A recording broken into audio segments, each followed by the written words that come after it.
says a conversation about community gun violence in urban areas is largely missing from the narrative.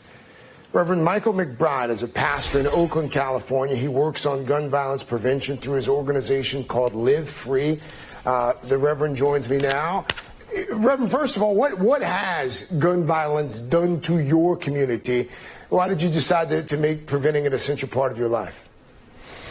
Well, I live in a community, the city of Oakland, that for the last 30 years averaged around 600 shootings per year and about 130 gun-related homicides per year.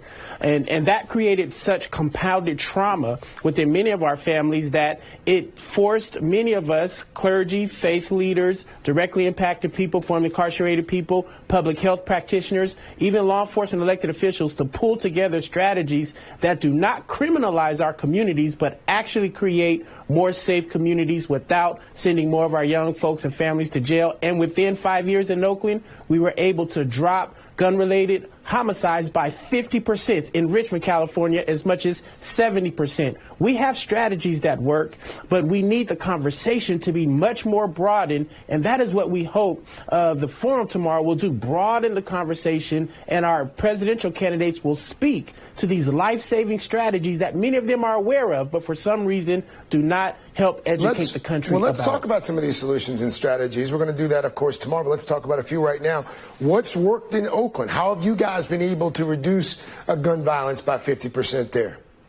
Well, we know all across the country, including Oakland and Richmond, that less than 1%, actually half of 1% of a city's population can drive as much as 50 or 60% of the violence. Our strategies, popularly known as ceasefire strategy, allows us to actually connect with those individuals and redirect them from their violent conflicts. Cure Violence is a street outreach, public health-based strategy. Hospital interventions, going into hospital rooms and literally inserting oneself in a conflict so there's no retaliation or advanced peace. Launching an Office of Violence Prevention in your city and using the tax base of our cities to not hire more cops. Rather, we would actually hire interrupters, stipends for those who are driving violence. These strategies altogether can reduce violence, within literally 18 to 24 months without having to change one law. These strategies work, but we need these strategies to be amplified and scaled up with technical assistance and resources from the federal, state, and local tax base. And this is a way forward that we hope more folks across the country can indeed learn about and advocate locally in our communities. Reverend, really quickly here, if you had the opportunity to ask one question of the 10 Democratic presidential candidates who are going to be in Las Vegas tomorrow, what would that question be? What would you ask? Oh, that's a great question. I would ask the candidates, how do you plan to structure healing and peacemaking in our communities with the same rigor that we have structured punishment and incarceration when it comes to the issues of violence in urban America? How do you plan to ensure that our whole country sees the problems of Black America, brown America, urban America as a problem for the whole country to solve and just not our communities on our own? These are questions that the candidates, I believe, must answer if they will become the Democratic nominee for the President of the United States of America. That is a fantastic question, Reverend. I may just steal it and ask it. Thank you.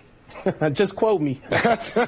I will give you proper attribution, Reverend. Reverend, thank you so much. And again, tomorrow I'll be moderating that forum there in Las Vegas, the Gun Safety Forum, hosted by MSNBC, March for Our Lives, and Giffords. The Democratic candidates that you saw in the last debate, all 10 of them will be joining me there in Las Vegas. It will stream live on NBC News Now, MSNBC.com, and special coverage across this network as well, MSNBC. That's going to wrap up this hour of